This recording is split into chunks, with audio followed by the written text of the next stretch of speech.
Anda kembali bersama kami dalam Hot Ekonomi. Kita masih melanjutkan perbincangan bersama Pak Iskandar Simorangkir dan juga Ibu Henry Saparini. Pak Is, tadi sempat kita berdiskusi agak panjang begitu, tapi belum sempat dijawab karena terpaksa jeda sebentar.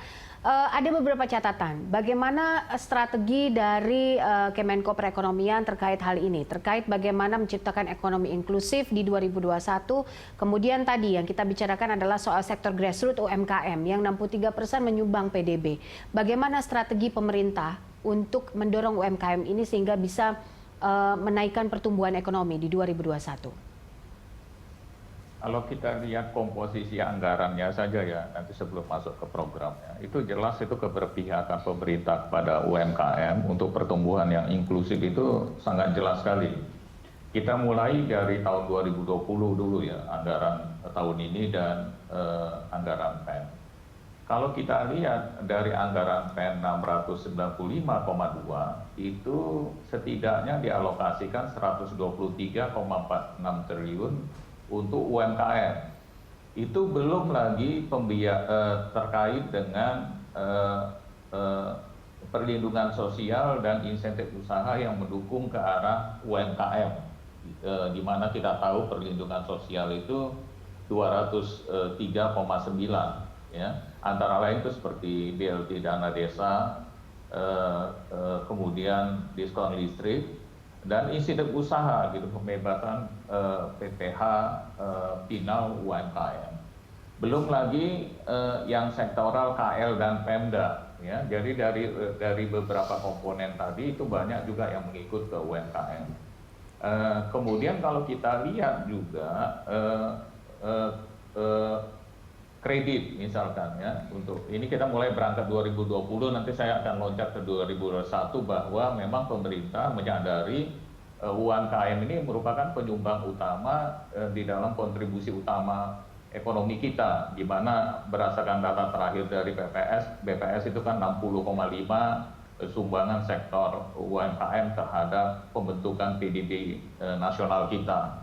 Oleh karena itu tercermin dari anggaran COVID saja kalau kita lihat ya. Kemudian tahun 2021 juga seperti itu, porsinya anggaran UMKM ini meningkat pesat kalau kita lihat. Kemudian kita lihat KUR ya, KUR itu meningkat menjadi 220 triliun untuk UMKM, di mana salah satunya bahkan ada skema baru yang disebut dengan KUR Super Mikro. Sampai dengan Desember ini pemerintah memberikan tambahan subsidi bunga 6%, sehingga otomatis KUR suku bunga mikro ini 0%. Nah, ini saya ingin menunjukkan bahwa keberpihakan pemerintah ini sangat tinggi terhadap pengembangan UMKM karena kontribusinya yang sangat strategis di dalam pembentukan PDB maupun penyerapan tenaga kerja yang mencapai 97%. Kemudian dalam rangka transformasi ekonomi, kalau kita lihat di RUU Cipta Kerja itu, kita lihat RUU Cipta Kerja ini kan tentunya kita tahu dalam rangka untuk memotong obesitas regulasi, di mana kita tahu jumlah regulasi pusat dan daerah itu mencapai 43.600 lebih regulasi yang mengatur mengenai usaha, termasuk di dalamnya itu UMKM. Nah, ini akan kita pangkas dengan RUU Cipta Kerja sehingga nanti teman-teman pengusaha UMKM ini akan menjadi lebih gampang mendirikan usaha, lebih gampang mendapatkan akses pembiayaan, sehingga pertumbuhan inklusif yang tadi dipertanyakan akan terjawab dengan program pemerintah ini. Kemudian juga kita tahu transformasi ekonomi melalui RUU Cipta Kerja ini selain mengatasi masalah obesitas regulasi juga memperkuat daya saing, di mana kita tahu dengan adanya RUU Cipta Kerja ini daya saing itu akan tercipta melalui ekosistem berusaha yang semakin kondusif, birokrasi yang semakin efisien, high cost ekonomi akan kita potong sehingga menjadi efisien, termasuk itu di dalamnya adalah UMKM, bukan hanya usaha-usaha besar saja, Mbak Popi. Termasuk perizinan kemudahan berusaha itu kita atur, termasuk di dalamnya untuk UMKM dan koperasi sehingga perizinannya nggak rumit. Kemudian jelas itu legal entity-nya, perlindungan dan fasilitas yang diberikan oleh pemerintah untuk mendorong UMKM ini. Dan yang satunya tentunya adalah untuk mengatasi permasalahan ketidakpastian hukum, maka RUU Cipta Kerja ini diciptakan kepastian hukum. Jadi dari situ, dari sisi kebijakan saja yang transformasi ekonomi, itu sudah jelas bahwa keberpihakan pemerintah terhadap pembangunan yang inklusif termasuk UMKM bukan sebatas usaha besar saja, tetapi sampai menyentuh ke lapisan bawah. Kalau kita lihat saja tadi APBN 2021 yang sebesar 2.750 triliun volumenya, itu kita lihat untuk perlindungan sosial itu setidaknya 420 triliun, yang antara lain juga ini nanti menyasar UMKM tadi. Tapi saya ingin tambahkan ada satu lagi juga yang tadi kur super mikro tadi, ini ditujukan untuk ibu-ibu rumah tangga ya. Ibu-ibu rumah tangga yang melakukan usaha mikro. Itu pemerintah untuk tahun ini menganggarkan untuk 3 juta ibu rumah tangga dan pekerja yang terkena PHK yang ingin berusaha, itu ada fasilitasi pembiayaan yang diciptakan pemerintah melalui namanya skema super mikro. Kemudian ada banpres yang namanya banpres tunai, Mbak Popi. Kita tahu UMKM ini kan pasti akan kesulitan dengan adanya lockdown, dengan adanya PSBB. Sehingga aktivitas ekonominya terhenti. Mulai dia merestart ekonominya lagi, apa yang dilakukan oleh pemerintah? Pemerintah memberikan banpres produktif namanya, 2,4 juta. Ini dimaksudkan untuk merestart lagi ekonominya. Update-nya seperti apa, Pak? Sampai saat ini soal banpres itu update-nya seperti apa, Pak? Namanya. Itu stages-nya udah diatur sedemikian rupa sehingga ketika dia naik kelas itu menyambung gitu loh untuk mengembangkan usaha tadi, mulai dari mikro, kecil sampai dia menengah sampai dia besar. Itu stages-nya sudah dibuat PEP-nya sedemikian rupa sehingga nanti UMKM ini jangan hanya bonsai saja tapi bisa berkembang. Oke. Itu mungkin baik. Bu Henry, ini kan tadi sudah banyak sekali program yang dilakukan oleh pemerintah, sudah ada stage-stage-nya sendiri begitu. Tapi sejauh mana bahwa ini efektif untuk menaikkan pertumbuhan ekonomi kita? Lalu tadi soal yang disebutkan banpres begitu, soal serapan juga, bagaimana Anda melihatnya sampai saat ini sampai ke tangan rakyat? Baik, Mbak Popi, saya mulai dari yang terakhir tadi, bagaimana dengan pemanfaatan dana-dana pemerintah yang jumlahnya sangat besar. Menurut saya kita tidak hanya cukup melihat dari sisi jumlahnya yang besar atau berapa serapannya, tapi harus kita tahu bahwa sekarang ini pembiayaan ekonomi untuk mendorong ekonomi ini di era pandemi semakin mahal. Tadi disebutkan suku bunga juga akan semakin mahal. Artinya pemanfaatannya ini harus bisa memberikan multiplier yang lebih besar. Pak Iskandar tadi sudah sebutkan, untuk UMKM itu banyak sekali yang sudah dilakukan. Nah, tadi misalnya memberikan kemudahan pajak, subsidi bunga, dan sebagainya. Saya rasa ada satu hal ya yang perlu kita pikirkan, bahwa keberpihakan kita kepada UMKM itu tidak semata kita ingin menguatkan UMKM, tetapi bagaimana mengintegrasikan UMKM ini kepada program-program pemerintah yang lainnya. Ya, misalnya tadi untuk perlindungan sosial atau untuk BLT-nya atau untuk apapun, gimana caranya agar dana yang demikian besar itu juga dikaitkan dengan UMKM. Nah, kalau UMKM ini diberikan tidak hanya tadi kemudahan pajak atau subsidi bunga, tetapi dia itu diberikan market, ya. Maka dari tadi kan saya sampaikan bagaimana APBN ini, program-program yang sudah dianggarkan ini bisa menjadi captive market bagi produk-produk UMKM. Nah, ini kan perlu ada kebijakan yang lebih detail, Mbak. Memastikan bahwa anggaran yang tadi disebutkan Pak Iskandar, misalnya 421 triliun ya untuk perlindungan sosial, berapa ini yang betul-betul akan menyerap produk-produk dari UMKM? Karena sebenarnya UMKM ini kan sifatnya sangat fleksibel. Jadi kalau ada marketnya, ada demand-nya, dia bisa kok bikin itu.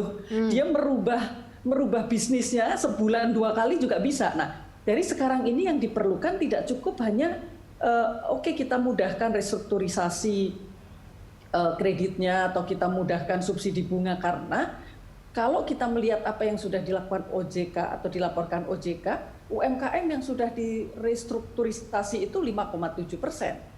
Jumlah UMKM kita mungkin sekitar 60 juta. Dan yang sekarang ini bankable itu hanya 30%. Artinya 30% dari 60 juta, 18 juta itulah yang bankable. Bagaimana dengan yang lain? Gitu. Nah, jadi pendekatan yang lain itu juga harus dilakukan karena mereka tidak pakai kreditnya perbankan kok.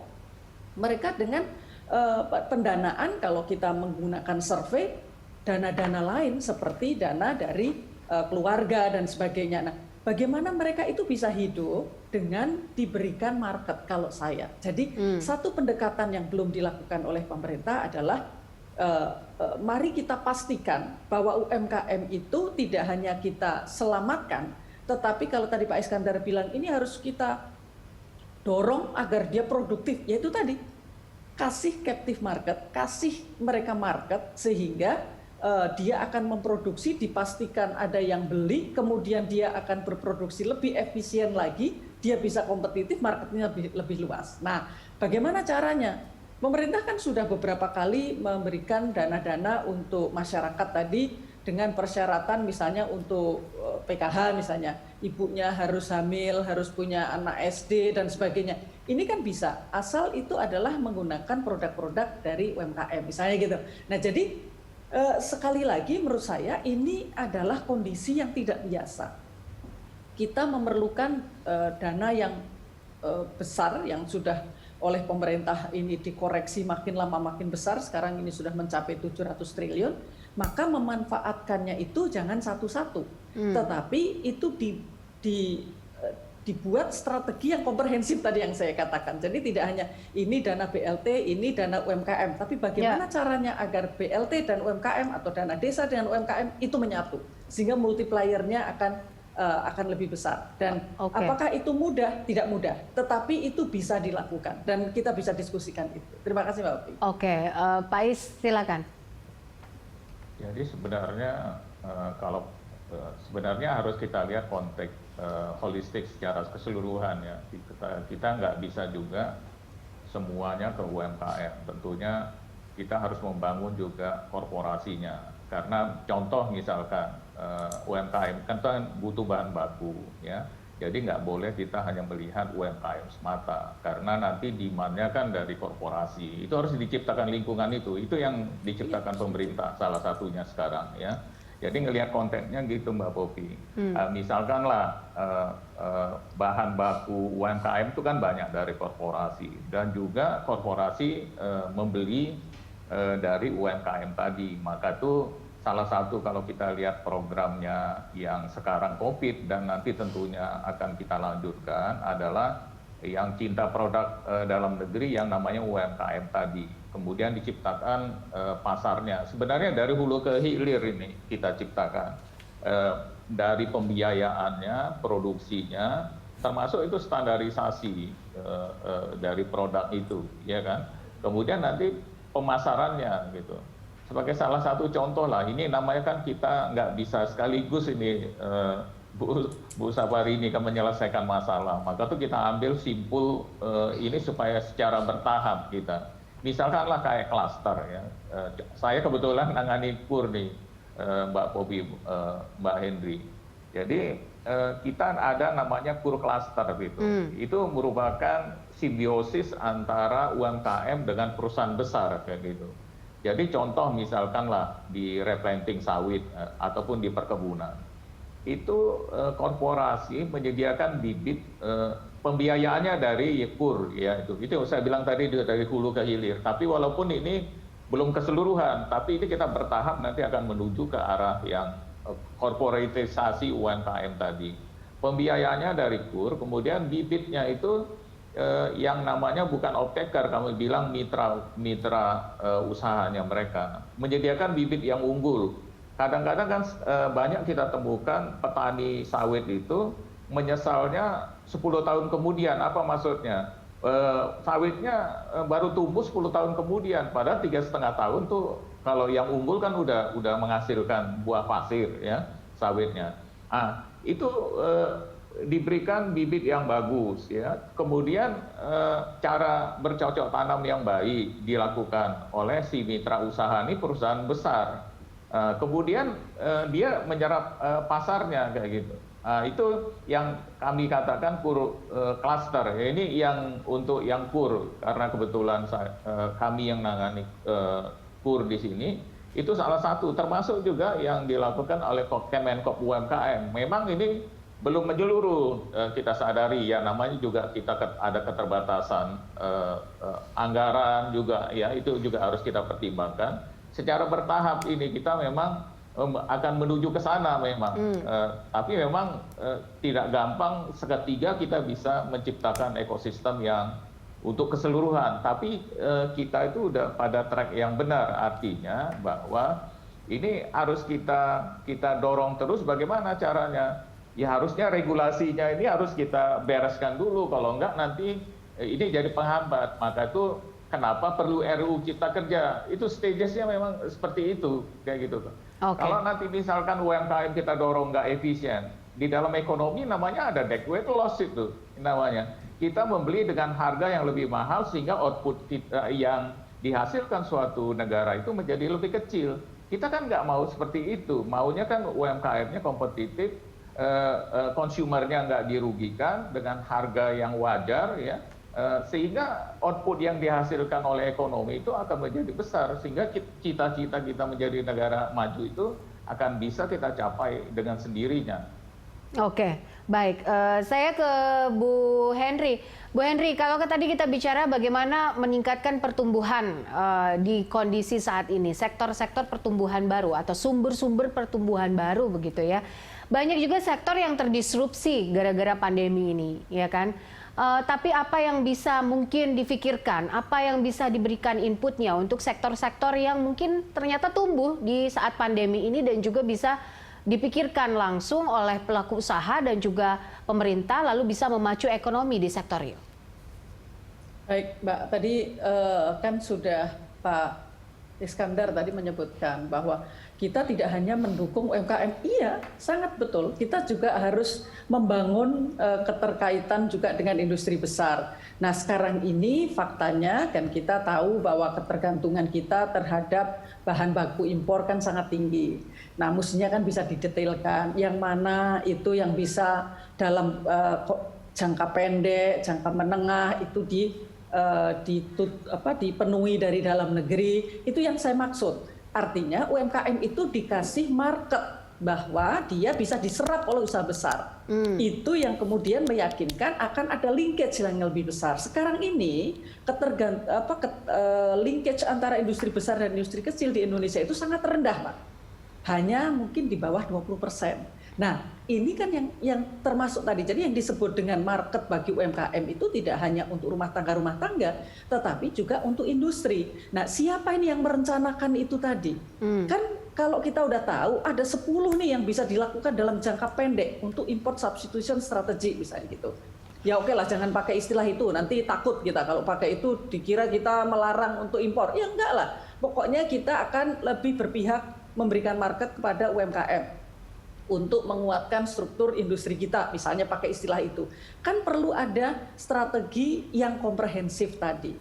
Orkestrasinya itu seperti apa, sehingga kebijakan perdagangannya juga mendukung, kebijakan pertaniannya juga mendukung, kebijakan industrinya juga mendukung. Nah ini linkage-nya itu yang harus dibangun tadi, Mbak. Jadi memang betul tidak hanya untuk rumah tangga gitu. Karena kalau untuk rumah tangga akhirnya seperti sekarang ini kita kayaknya memisahkan antara upaya mengembangkan UMKM itu dia di dunianya sendiri dan upaya untuk membangun industri itu di dunianya yang sendiri. Tapi kapan itu ketemunya, inilah yang kita perlukan sekarang ini yang tadi katanya kita akan menjadikan pandemi ini sebagai momentum memperbaiki struktur ekonomi.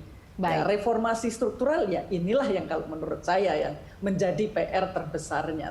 Oke, mampukah pemerintah untuk mengambil momentum ini, Pak? Apa optimisme yang akan ditimbulkan dan juga dimunculkan untuk kita mencapai 2021 nanti? Pak Iskandar. Pertanyaannya sama saya. Ya, Mbak Popi. Jadi namanya pemerintah itu harus optimis. Ya. Kita pertama itu harus memberikan sinyal kepada pelaku usaha dan masyarakat. Pemerintah itu tidak pernah menyerah, bahwa pemerintah itu selalu mengedepankan kesejahteraan rakyat. Itu harus kita tanamkan itu. Sampai dengan janurnya belum melengkung, itu harus bekerja keras itu pemerintah. Itu di mana-mana seluruh dunia saya pikir masaknya pemerintah seperti itu.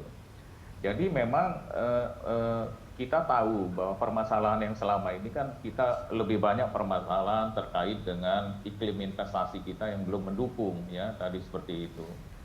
Misalkanlah contoh tadi yang Bu Sapari ini kemukakan, misalkan kita tergantung bahan baku, misalkan itu pun termasuk bahan baku untuk UMKM-nya.